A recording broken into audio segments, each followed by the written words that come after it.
So hello guys, hello Modesta, hello world!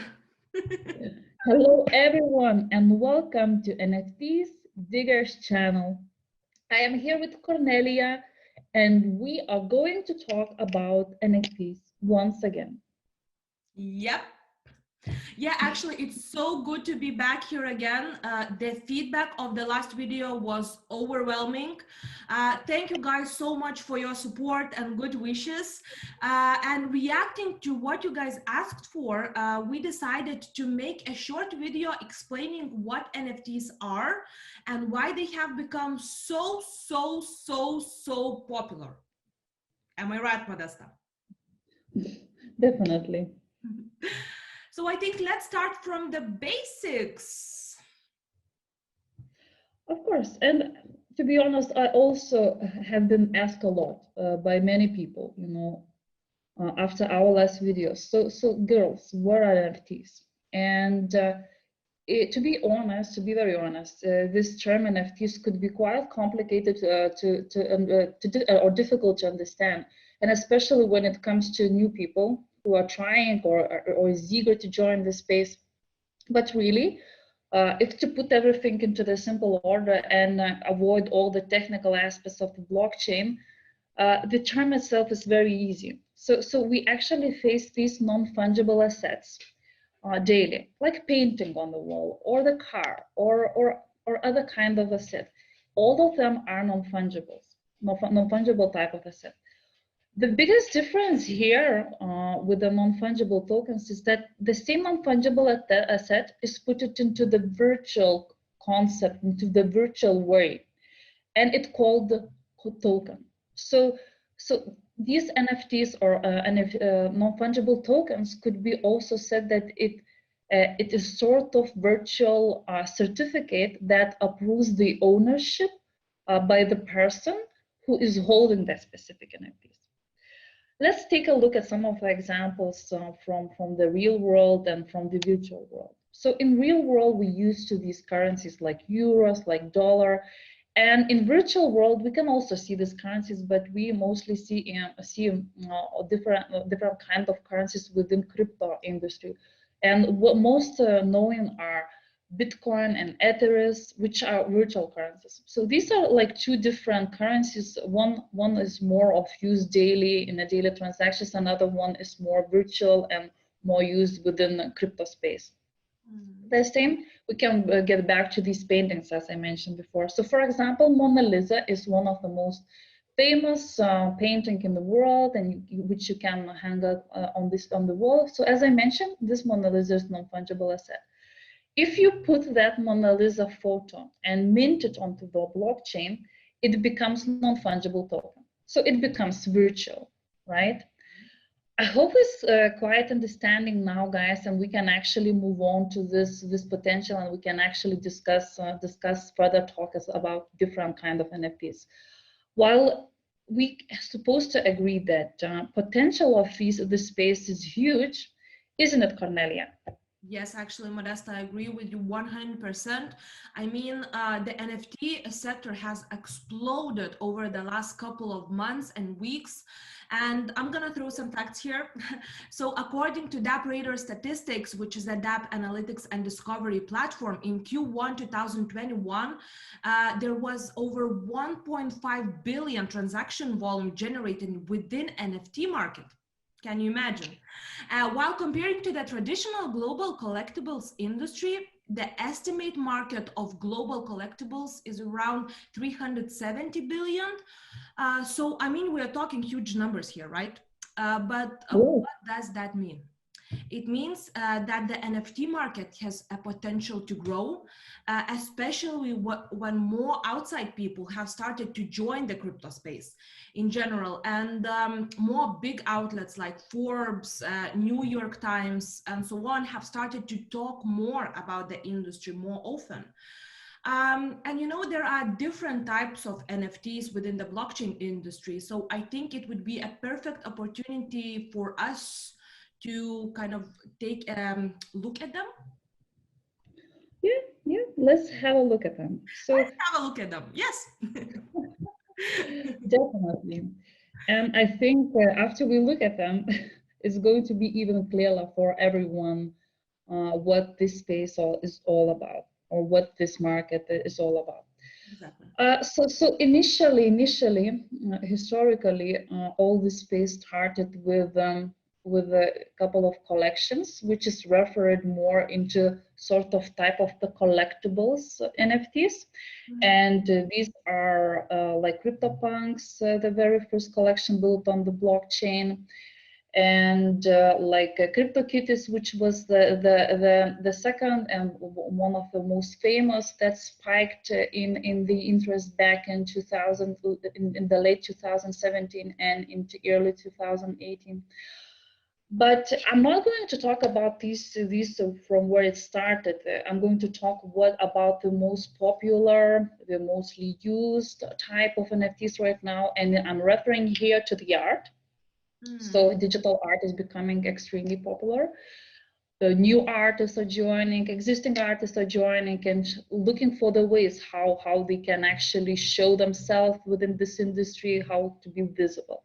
So one of the most memorable sales that happened in 2021 were by one the well-known artist, which is Mike Winkelmann, also known as Beeple, and he actually sold one of his painting or art.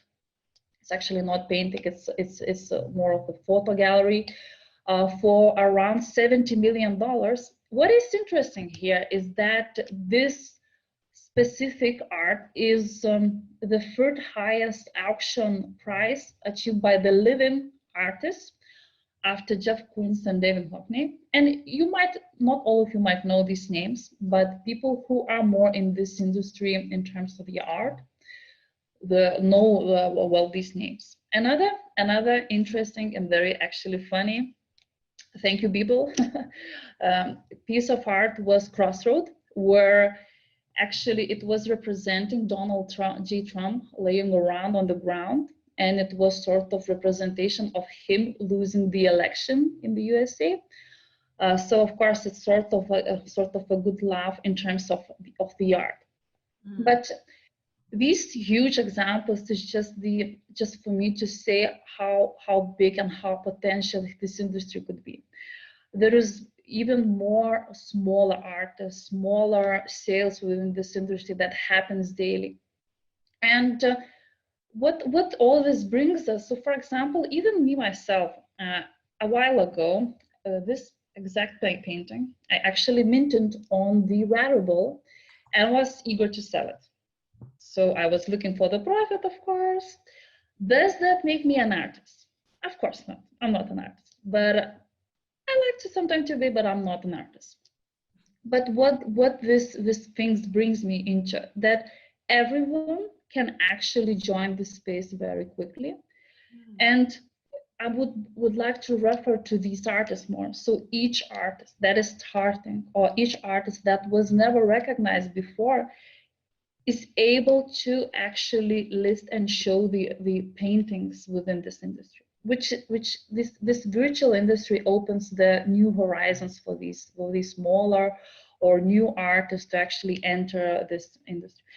What is interesting, even more interesting, is that not they only can mint their own art within this space, they can actually put that art into the exhibition platforms, which is sort of virtual exhibition galleries, and one of them, the most known one, is Crypto Voxels. So this is a space to grow. This is a space to join. This is, of course, we will see more competition, of course, going forward. But this is the new way where the artist is actually trying to move, isn't it, Cornelia? Yes, I agree with you. Like, I think especially for the crypto artist is, it's a great opportunity not only to transfer the art into the digital platform, but as well to show them in the virtual worlds that are kind of becoming really, really popular nowadays. And, maybe you have like this question, how I should go and explore these virtual galleries. So we're gonna jump straight away to another category, that virtual avatars. So basically, if you own one of the virtual avatars, you can go into these exhibitions, you can go into those galleries and check out, for example, Modesta's art in there as well. So, so virtual avatars, it's another subcategory which sometimes could be mixed with the art NFTs. And the best example so far could be projects like Avatars, Artvatars, CryptoPunks, a well-known project as well. You not only can go and check the exhibitions, be a part of the events in those virtual worlds, but also you can use your avatars as a profile picture. I think it's a perfect opportunity, and and the interesting part is that after using it in the metaverse, like crypto voxels or the art galleries or some of the events, or as a profile picture, you can later on sell it on the secondary market for a nice profit. So I think it's a perfect combination. It is definitely perfect combination.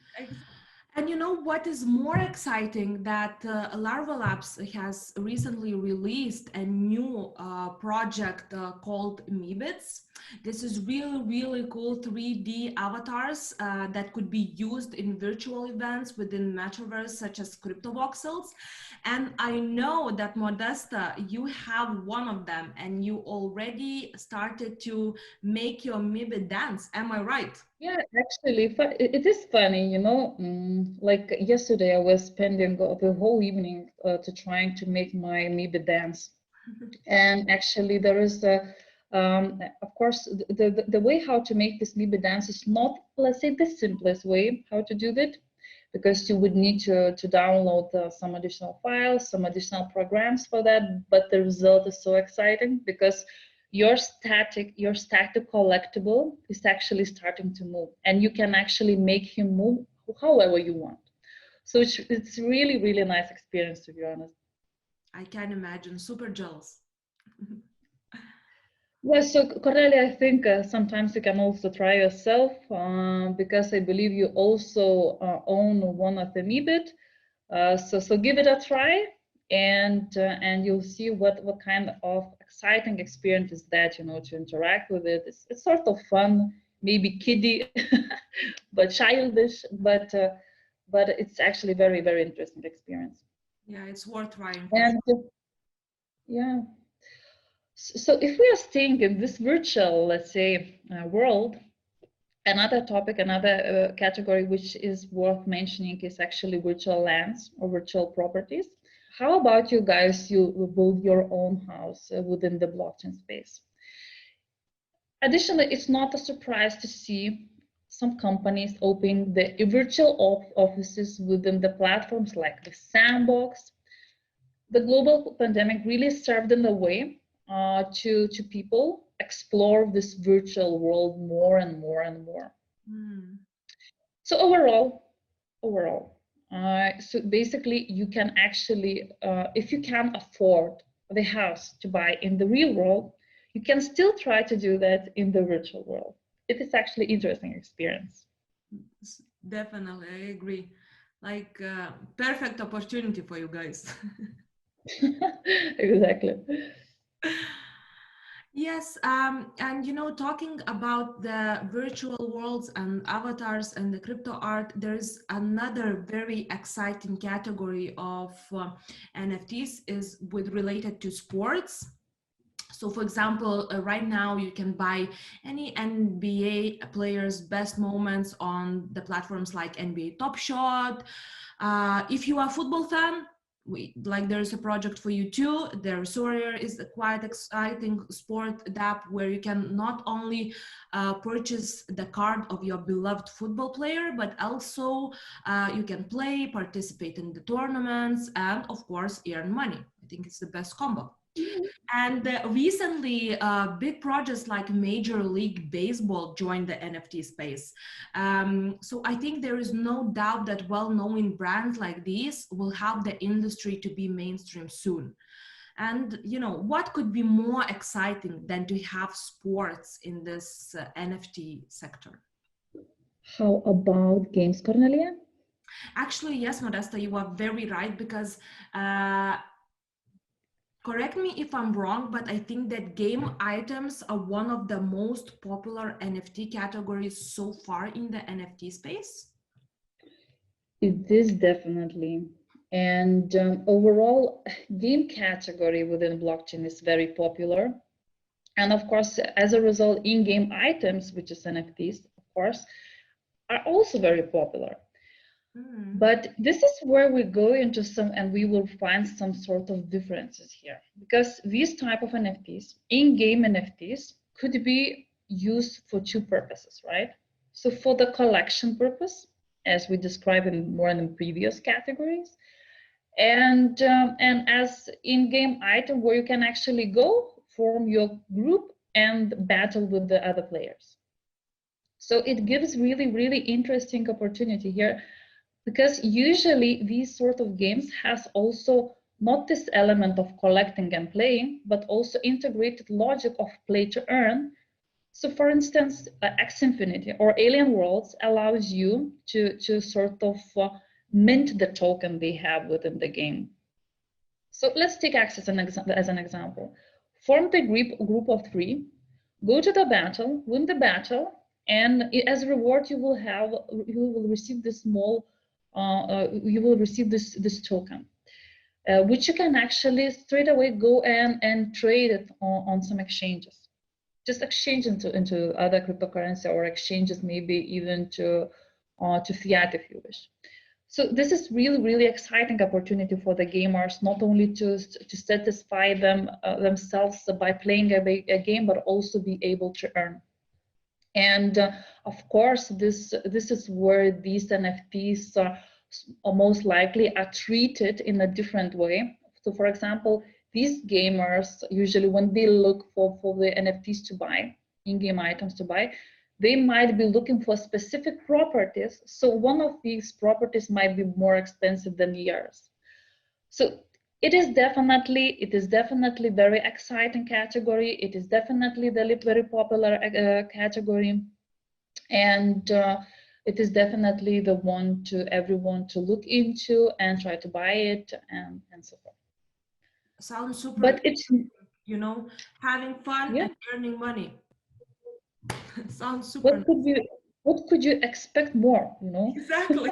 What could you expect But, more from this exactly. industry? But I think categories like crypto art, virtual avatars, land, the game items, I think they are pretty usual to the NFT space right now. And Mhm. what is so interesting when new types of NFTs are joining the space. One of them, personally, for me, would be music. Mhm. So music beats, which are entirely built on the blockchain. And one of the biggest examples is the music and art NFT project Euler Beats, that basically stores its music on the Ethereum blockchain. Also, I think it's worth mentioning that the popular DJ Don Diablo has joined the NFT space recently, because I think during this pandemic nobody, like, these artists can go and have live concerts, so he decided to Yeah. join the NFT space and sell his full concert as an NFT. I think Just he just converted his concert into NFT, right, Cornelia? yes, actually he made a video of his concert and he sold this as an NFT. Isn't it a great idea? Isn't it this a great business idea? I think it is super great. So I think that's why more well-known people have joined the crazy industry too. So, for example, Snoop Dogg as well, Paris Hilton, Tony Mhm. Hawk, Shawn Mendes. Um, Eminem, I believe, is also released his own a set of NFTs, right? yes, actually, yes. So, like, I Mhm. think that will push the NFT circuit to the next level for sure. Well, I have to agree, Cornelia. I think in the same way, and maybe this is where we can actually sort of look. So what is that road ahead? Yes. What we can expect from this industry? Mm, So overall, as we already said, you not can only buy and sell the item which maybe you already have. just to summarize, right? Yeah. You can also create your own NFTs. You can easily easily become an artist. You can easily become a musician. Of course, first of all, supposed to come with the talent, but well, let's leave this aside. So we see a lot of artists, a lot of musicians, a lot of different kind of creators are joining the space, and this of course indicates that it has a huge potential, it has a huge interest, and we expect this interest even to grow more in the future. So also about this virtual spaces, which of course became popular during this pandemic. It also, I believe, has a future to be adopted more and more, to be, like, for example, in the way that you can grab your avatar and participate in an event, in the concert. So girls, you don't need to think of the outfit. Your avatar has, like, supposed to already have it on them. So, I mean, it's really, really interesting opportunity. But this is not it, you know, the recent trend of these well-known people joining the space, the brand joining the space that was elaborated by Cornelia. It brings the idea that we are getting to this tokenize everything concept, and it's getting a new pace here, which means that we might expect more and more different kind of real world assets being tokenized into digital assets, which at the end we call NFTs. Yes, Modesta, I agree with you 100%. And I think the NFT sector has a huge potential to grow even more and surprise us all. Of course, there are still many things to talk about NFTs, and we could do that all day. Am I right, Modesta? Well, don't get me even started here. Yeah, but I think let's leave something for our next videos. So thanks guys for watching. If you have any questions or suggestions that you would like to see in our next video, feel free to drop them in the comment section. Yes. So if you liked our video, please smash that like button and subscribe to our channel. And we see you next time. Bye-bye. Bye.